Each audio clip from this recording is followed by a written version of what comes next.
Je n'avais rien prévu de particulier ce jour-là, rien qui mérite d'être retenu, rien qui annonce un changement. La journée s'écoulait comme tant d'autres, rythmée par des gestes familiers et des pensées sans relief.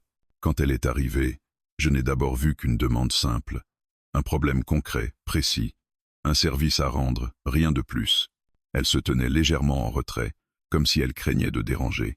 Son manteau encore fermé, ses mains jointes devant elle, une posture presque défensive. Elle parlait doucement, mais sans hésiter. Chaque mot semblait peser, choisi avec soin. Elle n'en disait ni trop, ni pas assez. Juste ce qu'il fallait pour expliquer la situation. Je l'ai laissé parler jusqu'au bout. Pas par politesse, mais parce que sa manière de s'exprimer appelait le silence. Elle n'attendait pas d'être interrompue. Elle voulait être entendue. Quand elle a terminé, elle a relevé les yeux vers moi. Son regard était calme, mais attentif. Comme si elle observait ma réaction avec une concentration inhabituelle. J'ai accepté de l'aider sans réfléchir. Le genre de décision qu'on prend instinctivement, sans imaginer qu'elle puisse avoir la moindre conséquence. « Merci », a-t-elle dit aussitôt. Le mot était là, mais il sonnait presque trop vite, trop automatique, comme s'il servait à masquer autre chose. Elle s'est installée pendant que je m'occupais de ce qu'elle m'avait demandé. Elle n'était pas obligée de rester aussi près, mais elle l'a fait. Pas assez pour que cela paraisse volontaire, pas assez loin pour que ce soit anodin. Une distance mesurée, soigneusement choisie. Le silence entre nous n'était pas gênant. Il avait une texture particulière, un silence qui respire, qui observe. J'entendais le léger froissement de ses vêtements lorsqu'elle bougeait, sa respiration calme mais présente. Par moments, je sentais son regard sur moi. Elle le détournait aussitôt, comme surprise par son propre geste. Je me concentrais sur ce que je faisais, mais mon attention se fragmentait malgré moi. Je notais des détails sans importance apparente. La façon dont elle croisait les jambes, puis changeait de position, sa main qui remontait parfois pour lisser une mèche de cheveux, toujours le même geste, presque nerveux, le parfum discret qu'elle portait, suffisamment léger pour ne pas envahir l'espace, mais assez présent pour rester en mémoire. À plusieurs reprises, elle sembla vouloir parler. Ses lèvres s'entr'ouvraient légèrement, puis se refermaient. Elle expirait doucement, renonçait, comme si les mots qu'elle cherchait n'étaient pas adaptés à la situation, ou comme si elle craignait de dire trop. Quand j'eus terminé, je lui annonçai que tout était réglé. Simplement, sans emphase. Elle resta immobile quelques secondes, puis elle se tourna pleinement vers moi. Son regard se posa sur mon visage avec une attention nouvelle, pas insistante, mais soutenue. « C'est parfait », dit-elle enfin. Sa voix avait changé. À peine. Mais suffisamment pour que je le remarque. Elle se leva lentement, trop lentement pour que ce soit naturel. Ses mains se rejoignirent devant elle, puis se séparèrent. Elle inspira profondément, comme si elle cherchait à organiser ce qu'elle allait dire. « Je ne sais pas comment vous remercier », ajouta-t-elle. Cette fois, le mot était prononcé différemment, plus lentement, plus chargé, et pourtant il semblait encore insuffisant. Je répondis que ce n'était rien, une phrase banale, presque automatique, mais elle secoua légèrement la tête, comme si elle n'était pas d'accord. Elle fit quelques pas vers la porte, puis s'arrêta, se retourna à moitié, hésita. On aurait dit qu'elle cherchait une excuse pour prolonger l'instant, n'importe laquelle. « Si jamais, si j'ai encore besoin », dit-elle sans terminer sa phrase. « Vous savez où me trouver », répondis-je. Elle acquiesça. Mais elle ne partit pas immédiatement. Elle s'approcha à nouveau, réduisant légèrement la distance entre nous, juste assez pour que je le remarque, juste assez pour que le silence prenne une autre forme. « Merci », répéta-t-elle. Sa voix était plus basse cette fois, presque confidentielle. Elle sortit enfin, laissant derrière elle un vide étrange. Un silence différent de celui d'avant, un silence qui semblait garder la trace de sa présence. Je restai là quelques instants, sans bouger, surpris par cette sensation diffuse. Rien de précis ne s'était produit, aucun geste déplacé, aucune parole ambiguë. Et pourtant, quelque chose avait changé. Je pensais à elle plus tard dans la journée, à sa retenue, à ce qu'elle n'avait pas dit, à cette impression persistante qu'elle aurait voulu exprimer autre chose, mais qu'elle avait choisi de ne pas le faire, pas par timidité, par pudeur, comme si certains remerciements demandaient du temps avant de prendre forme. Le lendemain, lorsqu'elle revint, je ne fus pas surpris. Elle trouva une raison simple, un détail à vérifier, une question presque inutile. Elle n'était pas obligée, elle le savait, moi aussi. Pourtant, elle était là, de nouveau, avec la même posture discrète, mais un regard légèrement différent, plus assuré, Je compris alors que ce service rendu n'était qu'un point de départ, qu'elle n'était pas revenue par nécessité, mais par choix, et que la gratitude qu'elle portait ne cherchait pas de mots. Sans jamais le prononcer, elle commençait déjà à me remercier autrement. Elle revint 2 jours plus tard. Je ne l'attendais pas vraiment, mais je ne fus pas surpris non plus. C'était une de ces présences qu'on sent avant même de la voir. Un léger déplacement d'air, une intuition vague, presque ridicule. Lorsque je levai les yeux et que je la reconnus, quelque chose en moi se détendit sans que je sache pourquoi. Elle se tenait sur le seuil, hésitante, comme la première fois. Pourtant, il y avait une différence subtile. Son regard n'avait plus cette prudence défensive. Il était plus stable, plus direct, sans être audacieux. Elle n'entrait pas comme quelqu'un qui dérange. Elle entrait comme quelqu'un qui revient. « Bonjour », dit-elle doucement. « Bonjour ». Un silence s'installa, pas le même que la dernière fois. Celui-ci n'était pas chargé d'incertitude, mais d'attente. Comme si nous savions tous les deux que cette visite n'était pas tout à fait nécessaire. « Je voulais juste vérifier quelque chose », expliqua-t-elle en désignant vaguement l'endroit où je l'avais aidée auparavant. Sa phrase sonnait creux. Elle le savait, je le savais aussi, mais je ne la contredis pas. Je l'invitai à entrer, simplement. Elle posa son sac près de la porte, retira son manteau avec lenteur, comme si chaque geste devait durer un peu plus que d'habitude. Je m'approchai pour regarder ce qu'elle prétendait vouloir vérifier. Tout fonctionnait parfaitement.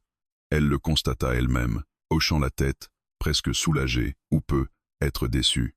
Difficile à dire. « Oui, tout va bien », murmura-t-elle. Elle ne bougea pas pour autant. Elle resta là, à quelques pas de moi, ses bras le long du corps, ses doigts s'effleurant nerveusement. Son regard se promenait dans la pièce, mais revenait toujours vers moi, comme attiré malgré elle. « Vous avez du temps ?» demanda-t-elle après un instant. Ce n'était pas une question anodine. Elle ne demandait pas une disponibilité pratique. Elle demandait autre chose, sans savoir comment le formuler. « Oui », répondis-je. Elle inspira lentement, comme si cette réponse lui enlevait un poids invisible. Puis elle sourit, un sourire discret, presque timide. Elle s'assit, non pas là où elle s'était assise la première fois, mais un peu plus près. Pas suffisamment pour que ce soit évident. Juste assez pour que la distance change. Nous parlâmes. De choses simples, de rien d'important, du temps, d'un détail de sa journée, d'un souvenir banal. Mais sa manière de parler avait évolué. Elle laissait des silences entre ses phrases.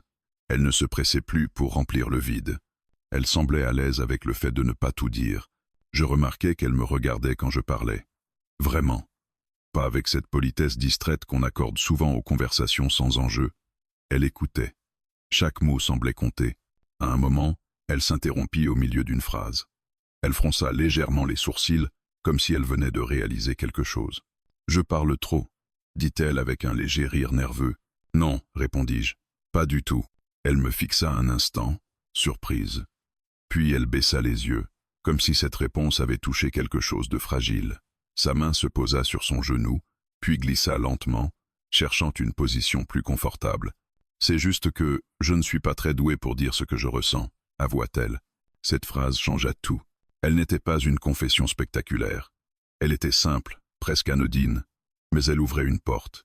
Elle reconnaissait une limite, une difficulté, et surtout, elle expliquait beaucoup de choses sans entrer dans les détails. « Ce n'est pas toujours nécessaire de tout dire », répondis-je.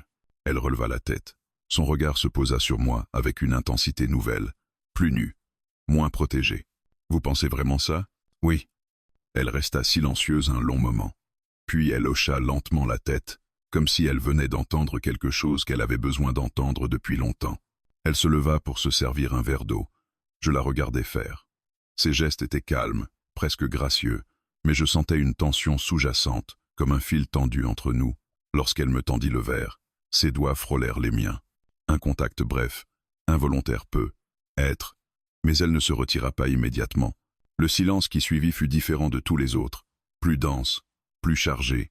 Elle me regarda sans parler. Son visage était sérieux, presque grave. « La dernière fois, » dit-elle enfin, « j'ai eu l'impression de partir trop vite. » Je ne répondis pas tout de suite. Je la laissai continuer. J'avais l'impression qu'il restait quelque chose en suspens. Elle chercha mes yeux. Elle ne souriait plus. Elle n'essayait pas d'adoucir ses mots.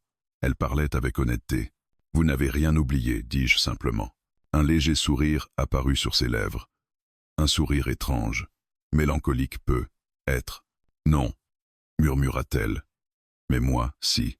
Elle s'approcha d'un pas, puis d'un autre. Elle s'arrêta à une distance qui ne laissait plus place au doute. Trop proche pour que ce soit innocent, pas assez pour que ce soit une provocation. Elle leva la main, hésita, puis la laissa retomber, comme si le geste qu'elle avait envisagé était allé trop loin dans sa tête. « Je voulais vous remercier », dit-elle doucement. Je la regardai, sans parler. « Pas comme la dernière fois », ajouta-t-elle. Elle ne précisa pas. Elle n'en avait pas besoin. Tout était dans son ton, dans la manière dont elle soutenait mon regard sans détourner les yeux. « Je ne sais juste pas comment le dire », conclut-elle. Un silence s'installa, un silence plein, pas inconfortable, pas pressant. Un silence qui autorisait tout sans rien exiger. Elle fit alors quelque chose de simple, presque insignifiant. Elle posa sa main sur mon bras, pas longtemps, juste assez pour que le geste existe, pour qu'il soit réel, puis elle la retira, comme si elle avait déjà trop dit. Elle recula d'un pas, reprit son sac, se dirigea vers la porte. Avant de sortir, elle se retourna. « Merci d'avoir pris le temps », dit-elle. Cette fois, le mot ne sonnait plus creux. Elle partit, laissant derrière elle une certitude nouvelle. Elle n'était pas revenue pour vérifier quoi que ce soit. Elle était revenue parce que certains remerciements ne se disent pas d'un seul coup, parce qu'ils prennent forme lentement, à travers les silences, les regards, les gestes retenus, et surtout, à travers tout ce qu'elle n'avait toujours pas dit. Après son départ, le silence mit du temps à se dissiper. Il resta accroché au mur, aux objets, à l'air même que je respirais. Ce n'était pas un vide ordinaire. C'était un silence chargé d'une attente nouvelle, d'une promesse à peine esquissée. Je compris que quelque chose s'était déplacé entre nous, sans bruit, sans déclaration, et que ce déplacement ne pourrait plus être ignoré. Je tentais de reprendre le cours normal de mes journées.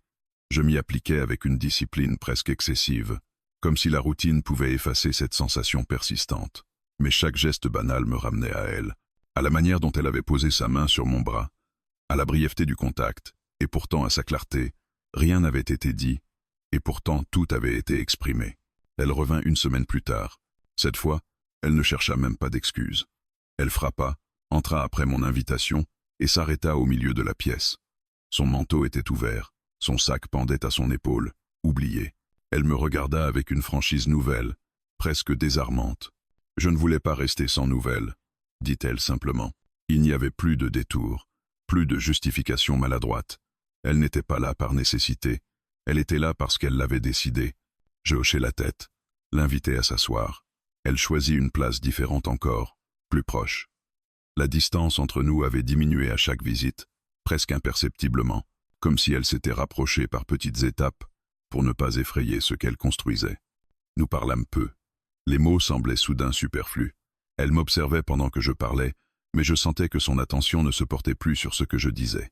Elle regardait mes gestes, mes mains, la manière dont je me tenais, comme si elle cherchait à comprendre quelque chose de plus profond que des phrases. À un moment, elle se pencha légèrement en avant. Son cou se découvrit, laissant apparaître une fragilité inattendue. Elle s'en rendit compte trop tard pour se redresser sans que cela paraisse calculé. Elle resta ainsi, consciente de ce qu'elle montrait. « Vous êtes toujours aussi calme », remarqua-t-elle. « Ce n'est qu'une impression », répondis-je. Elle esquissa un sourire. « Non, je le sens. » Cette phrase n'appelait pas de réponse. Elle constatait, simplement. Elle se redressa lentement, puis se leva sans prévenir. Elle fit quelques pas dans la pièce, observant les lieux comme si elle les voyait pour la première fois.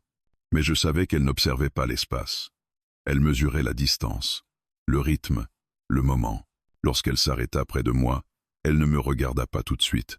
Elle fixa un point vague devant elle. Sa respiration changea légèrement, plus lente, plus profonde. « Je suis désolé si je suis étrange », dit-elle à voix basse. « Vous ne l'êtes pas. » Elle tourna enfin la tête vers moi. Son regard était sérieux, presque grave. Il n'y avait plus de traces d'hésitation, seulement une intensité contenue. « Je ne sais pas faire autrement », murmura-t-elle. Elle leva la main, hésita une fraction de seconde, puis la posa sur la table entre nous. Ses doigts s'étendirent lentement, comme pour tester le terrain. Ce n'était pas une invitation claire, c'était une proposition silencieuse. Je ne bougeais pas par indifférence, par respect. Je la laissai décider du rythme, du pas suivant. Elle observa mon immobilité, sembla y trouver une forme d'autorisation. Alors, doucement, elle fit glisser sa main un peu plus près. Ses doigts frôlèrent les miens. Ce contact, à peine perceptible, eut pourtant un effet immédiat. Elle inspira brusquement, comme surprise par sa propre audace. Elle ne retira pas sa main, elle la laissa là, immobile, assumant le geste qu'elle venait de faire. Nous restâmes ainsi un long moment, sans parler, sans bouger. Le silence, cette fois, était vibrant. Il n'était plus un espace vide, mais un langage à part entière. Chaque respiration, chaque micro-mouvement prenait une importance démesurée. « Je n'aime pas dire merci », dit-elle soudain. Sa voix était basse, presque intime, pas parce que je ne le ressens pas, mais parce que les mots réduisent parfois ce que je veux exprimer. Je compris alors que tout ce qu'elle faisait depuis le début répondait à cette logique. Elle ne cherchait pas à éviter les mots par peur, elle les évitait par exigence. Parce qu'il lui semblait insuffisant, elle retira lentement sa main, mais le geste n'avait rien d'un recul. C'était une transition. Elle se leva, fit quelques pas, puis se retourna vers moi. « Est-ce que ça vous dérange ?» demanda-t-elle. « Quoi donc ? Que je sois comme ça ?» La question était simple. La réponse engageait beaucoup. « Non, » dis-je. Elle sourit, un sourire vrai, sans retenue cette fois. Elle s'approcha de nouveau, mais au lieu de réduire la distance, elle la transforma. Elle s'assit à côté de moi, pas face à moi, à côté. Une proximité différente, moins confrontante, plus complice. Son bras frôlait le mien. Par moments, leurs mouvements se synchronisaient sans effort. Elle ne cherchait plus à cacher cette proximité. Elle l'acceptait, elle l'habitait. « Quand je fais quelque chose, » dit-elle doucement, « je préfère le faire entièrement. » Je tournai la tête vers elle. Son regard était fixé devant nous, mais je savais qu'elle sentait mon attention. Elle hocha légèrement la tête, comme pour confirmer ce qu'elle venait de dire. Même quand il s'agit de remercier, elle ne me regardait toujours pas. Elle n'avait pas besoin de le faire. Ses gestes parlaient pour elle. La manière dont elle restait là, sans fuite possible, sans excuse. La manière dont son épaule reposait presque contre la mienne. Le temps sembla s'étirer. Je ne savais plus combien de minutes s'étaient écoulées. Peu, être des secondes. Peu, être bien plus. Mais rien ne pressait. Rien n'exigeait une suite immédiate. Finalement, elle se leva. Lentement. Comme à chaque fois. Elle reprit son sac, remit son manteau. Ses gestes avaient retrouvé une certaine retenue, mais quelque chose avait changé. Elle n'était plus sur la défensive. Avant de partir, elle se tourna vers moi. « Je reviendrai », dit-elle. Ce n'était pas une promesse. C'était une certitude. Elle sortit, me laissant avec une évidence nouvelle. Les mots avaient perdu leur primauté. Désormais, ce seraient les gestes qui guideraient la suite. Les silences, les choix assumés. Et je savais que peu à peu, elle allait m'apprendre à écouter ce langage-là. Elle ne revint pas tout de suite. Les jours passèrent sans signe, sans message, sans raison apparente de l'attendre. Et pourtant, je l'attendais. Pas de cette attente impatiente et fébrile qui épuise, mais d'une manière plus sourde, plus profonde, comme on attend quelque chose dont on ignore encore la forme, mais dont on sait qu'elle reviendra. Je pensais souvent à cette expression qu'elle avait employée sans vraiment la nommer, une dette, pas celle qui se règle avec de l'argent ou des mots, mais celle qui s'installe quand quelqu'un vous offre quelque chose que vous n'aviez pas demandé et qui vous touche plus que prévu. Une dette invisible, silencieuse, pesante parfois. Quand elle frappa enfin à la porte, je compris aussitôt qu'elle n'était plus là pour tester, ni pour observer. Elle entra sans hésitation, comme si l'endroit lui était devenu familier. Son manteau resta sur ses épaules. Elle ne le retira pas tout de suite. Elle me regarda longuement, comme pour vérifier quelque chose. « Je pensais à vous », dit-elle simplement. Elle ne s'excusa pas. Elle n'essaya pas d'adoucir la phrase. Elle la laissa telle qu'elle, nue, presque abrupte. Je sentis qu'elle attendait ma réaction, non pour se rassurer, mais pour mesurer si elle pouvait aller plus loin. « Asseyez-vous », répondis-je. Elle s'exécuta, mais pas là où je l'attendais. Elle choisit un endroit d'où elle pouvait me voir sans détourner la tête. Elle posa son sac à ses pieds, croisa lentement les jambes, puis les décroisa. Un mouvement inutile, mais révélateur. Elle était tendue. « J'ai réfléchi », dit-elle après un moment. « Je ne l'interrompis pas. À ce que je fais, à ce que je ressens, à ce que je vous dois. » Le mot était enfin prononcé. Pas merci. Dois. Il pesa dans l'air entre nous. « Vous ne me devez rien, » répondis-je. Elle esquissa un sourire bref, presque ironique. « C'est ce que vous pensez. » Elle se leva, fit quelques pas, puis s'arrêta près de la fenêtre. Elle regarda dehors sans vraiment voir. Sa voix, quand elle reprit, était plus basse. « Quand quelqu'un vous aide, sans rien attendre, » dit-elle, « ça crée un déséquilibre. Une chose qu'on ne peut pas ignorer. » Je comprenais ce qu'elle voulait dire. Elle ne parlait pas d'obligation. Elle parlait d'un besoin intérieur de rétablir quelque chose.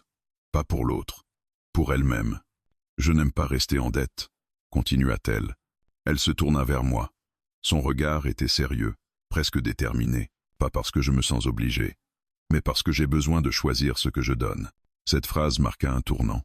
Elle ne cherchait pas à me rendre ce que j'avais fait, elle cherchait à décider ce qu'elle voulait offrir. Elle s'approcha de nouveau, lentement, délibérément. Chaque pas semblait peser. Lorsqu'elle s'arrêta devant moi, il n'y avait plus cette hésitation des premières fois, seulement une retenue consciente. « Est-ce que vous savez ce que c'est, d'accepter quelque chose sans le nommer ?» demanda-t-elle. « Oui, » répondis-je après un instant. Elle hocha la tête, comme si cette réponse confirmait quelque chose d'important. Elle leva la main, mais cette fois, elle ne se contenta pas de frôler. Elle la posa sur mon avant-bras, pleinement. Son contact était ferme, assuré. « Je ne veux pas que ce soit un malentendu, » dit-elle doucement. Elle parlait lentement, comme si chaque mot devait trouver sa place exacte. « Je ne fais pas ça parce que je me sens redevable. Je le fais parce que j'en ai envie. » Elle retira sa main, mais laissa la chaleur du geste flotter encore un instant. Elle recula légèrement, reprenant une distance raisonnable. Elle ne cherchait pas à provoquer. Elle cherchait à être claire, à sa manière. « La frontière est importante pour moi, » ajouta-t-elle. « Je veux la sentir, même si je la franchis. » Je compris alors que tout ce qui se jouait entre nous reposait sur cet équilibre fragile. Elle voulait être libre, libre de donner, libre de se taire, libre de choisir. Elle s'assit de nouveau, cette fois face à moi. Son regard ne fuyait plus, il ne cherchait plus non plus. Il était là, présent. Parfois, continua-t-elle, dire merci suffit, et parfois, ça enferme. Elle fit une pause. Ça réduit ce qu'on ressent à une formule, à quelque chose de fini. Je restais silencieux, je la laissais aller jusqu'au bout. « Je ne veux pas que ce soit fini, » dit-elle enfin. Ces mots, pourtant simples, résonnèrent longtemps. Ils ne parlaient pas de nous comme d'une évidence, ils parlaient d'un processus, d'un mouvement encore en cours. La nuit tomba lentement. Nous ne nous en rendîmes compte que lorsque la lumière changea. Elle se leva pour allumer une lampe, sans me demander, un geste naturel. Intime, déjà. L'ombre adoucit les contours de la pièce. Elle revint s'asseoir, plus près qu'avant. Son genou frôlait le mien. Elle ne s'en excusa pas, elle ne se retira pas non plus. « Je crois que je vous fais confiance », dit-elle à voix basse. Cette phrase avait un poids particulier. Elle ne la lança pas à la légère. Elle la posa entre nous, avec précaution. Et ça, c'est rare pour moi. Elle inspira profondément, puis posa sa main sur sa propre poitrine, comme pour calmer quelque chose. « Je ne veux pas brûler les étapes, » ajouta-t-elle, « mais je ne veux plus faire semblant de ne rien ressentir. » Le silence qui suivit fut long, dense, mais il n'était plus incertain. Il était plein d'accords tacites, de limites respectées, de désirs reconnus sans être exigés. Quand elle se leva pour partir, ce fut sans précipitation. Elle remit son manteau, prit son sac, puis se tourna vers moi une dernière fois. « Ce que je vous dois, » dit-elle doucement, « je le réglerai à ma façon. » Elle ne souriait pas, elle était calme, sûre.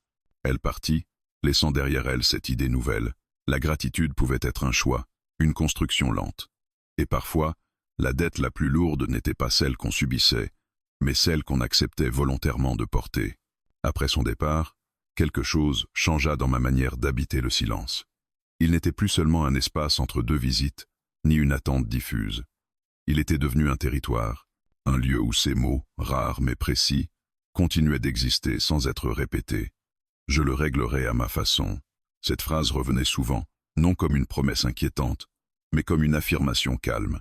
Elle savait ce qu'elle faisait, et surtout, elle savait ce qu'elle ne voulait pas faire. Je compris alors que le silence n'était pas une absence, il était un choix, le sien, autant que le mien. Les jours suivants, je me surpris à ralentir, à écouter plus attentivement ce qui m'entourait. Le froissement d'un vêtement, le cliquetis discret d'un objet posé trop vite, la respiration d'un espace qui se vide. J'avais l'impression que tout ce qui comptait désormais ne se dirait plus à voix haute, et cela ne me dérangeait pas. Au contraire, il y avait là une liberté nouvelle, ne rien expliquer, ne rien justifier. Elle revint à la tombée du jour. Je reconnus son pas avant même qu'elle ne frappe. Une certitude absurde, mais immédiate. Quand j'ouvris la porte, elle se tenait là, sans manteau cette fois, les bras libres, le visage détendu. Elle sourit à peine, comme si ce sourire était réservé à l'intérieur. « Je ne reste pas longtemps, » dit-elle. Je sus aussitôt que ce n'était pas vrai, ou plutôt que la durée n'avait aucune importance.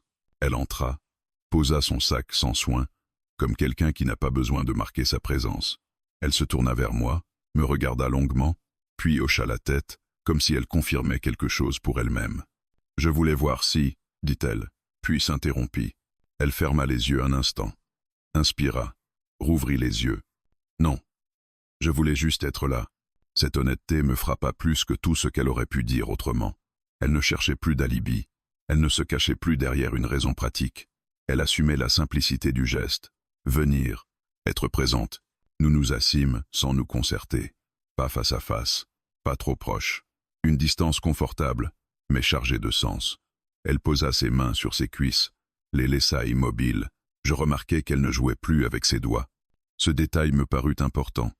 Elle était calme, ancrée. Le silence s'installa naturellement. Aucun de nous ne chercha à le briser. Il s'étendit entre nous, paisible, presque protecteur. J'entendais sa respiration, lente, régulière. Elle sembla s'en rendre compte aussi, car elle sourit légèrement, sans me regarder. « C'est étrange, dit-elle enfin. Je n'ai pas l'impression de devoir parler. Moi non plus. » Elle tourna la tête vers moi. Son regard était doux, ouvert. Il n'y avait plus cette tension des débuts, ni cette retenue prudente. Elle semblait avoir accepté quelque chose, en elle, entre nous. D'habitude, continua-t-elle, le silence me met mal à l'aise. J'ai toujours l'impression qu'il cache quelque chose, qu'il attend qu'on le remplisse. Elle marqua une pause. Avec vous, c'est différent. Elle se leva lentement, se dirigea vers la fenêtre, observa l'extérieur sans vraiment s'y intéresser. Puis elle revint, mais au lieu de reprendre sa place, elle s'arrêta devant moi, debout, immobile, présente. « Je crois que je comprends, » dit-elle à voix basse. « Quoi donc? Pourquoi je n'arrivais pas à dire merci ?» Elle ne souriait pas. Elle parlait avec sérieux, presque gravité. Parce que dire merci, c'est clore quelque chose. C'est mettre un point final.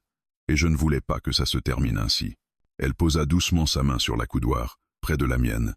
Pas sur moi, pas encore, mais suffisamment proche pour que la possibilité existe. Elle me laissa le temps de sentir le geste, d'en comprendre la portée. Le silence, reprit-elle, permet autre chose. Il laisse la place à ce qui n'est pas encore clair. Elle retira sa main, s'assit enfin à côté de moi, plus près que jamais. Son épaule frôla la mienne, sans qu'elle s'en excuse. Elle se tourna légèrement vers moi, ses genoux orientés dans ma direction. Tout en elle parlait désormais, sans passer par les mots. « Est-ce que ça vous convient ?» demanda-t-elle doucement.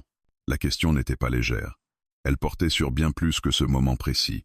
Elle portait sur l'accord tacite que nous étions en train de construire. « Oui, » répondis-je. Elle ferma les yeux un instant, comme soulagée. Puis elle posa sa tête contre le dossier, laissant échapper un souffle lent. Sa main glissa naturellement, et cette fois, elle se posa sur la mienne, entièrement. Sans hésitation. Ce contact n'avait rien de précipité, rien de possessif. Il était là, simplement, comme une évidence qui n'avait plus besoin d'être retardée. Je sentis la chaleur de sa paume, la légère pression de ses doigts. Elle ne bougea pas. Elle me laissa m'habituer à sa présence. Le temps sembla se suspendre. Je ne savais plus combien de minutes passaient. Peut-être que cela n'avait aucune importance. Elle était là, j'étais là, et le silence nous enveloppait comme un accord tacite. « Je ne veux rien promettre, » murmura-t-elle soudain. « Je ne vous le demande pas. » Elle sourit. Cette fois, franchement, tant mieux. Elle retira lentement sa main, se leva avec douceur, comme si elle craignait de briser quelque chose de fragile.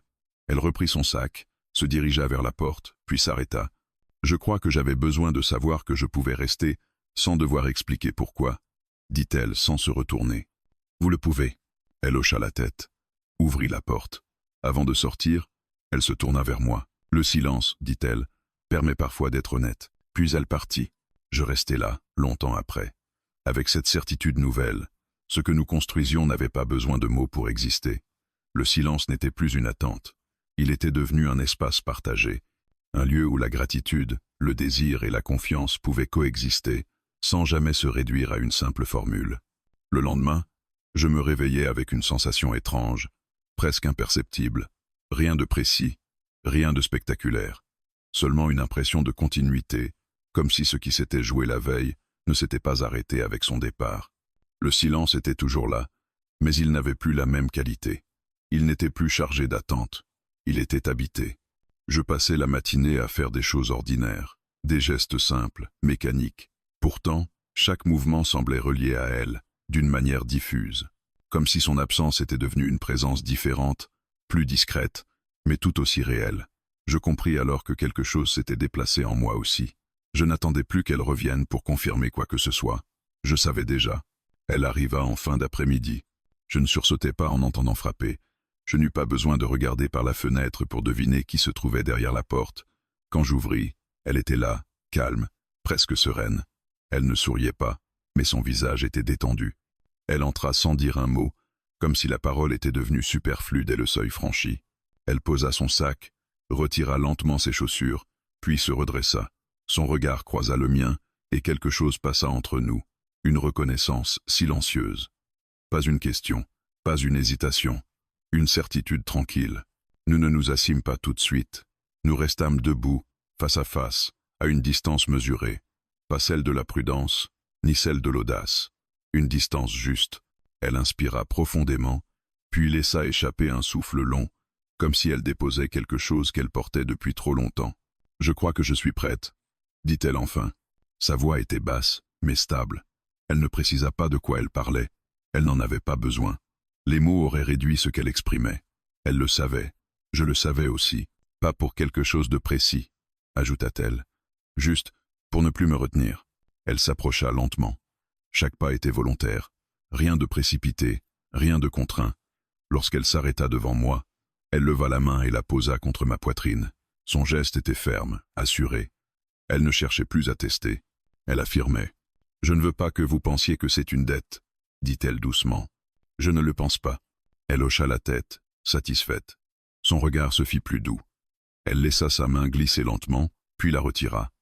Mais elle ne recula pas. Elle resta là, proche, assumant pleinement cette proximité. « Je voulais juste vous le montrer, » murmura-t-elle. Je compris alors ce qu'elle voulait dire. Tout ce qu'elle avait retenu jusque-là trouvait enfin sa place, non pas dans un acte spectaculaire, mais dans une présence assumée, dans le fait de rester, de ne pas fuir, de ne pas se cacher derrière des mots. Elle se tourna légèrement, s'approcha de la fenêtre, regarda dehors quelques instants. La lumière de fin de journée dessinait des ombres douces sur son visage.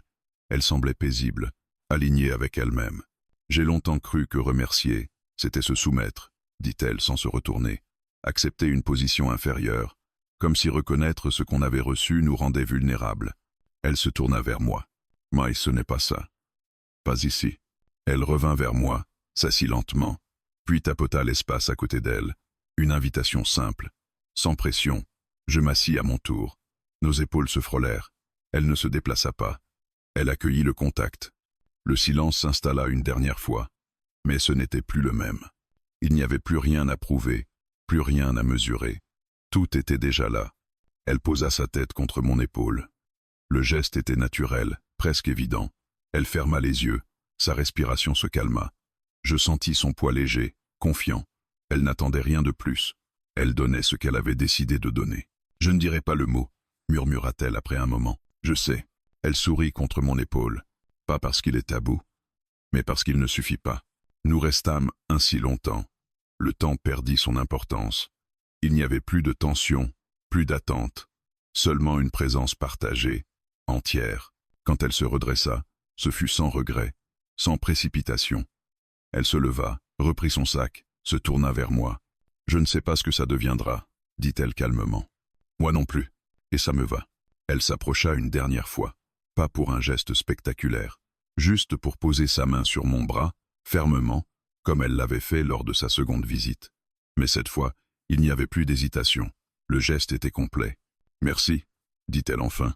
Le mot était là, simple, apaisé, sans poids, sans dette. Puis elle se reprit doucement. « Non », corrigea-t-elle avec un léger sourire. « Vous savez quoi?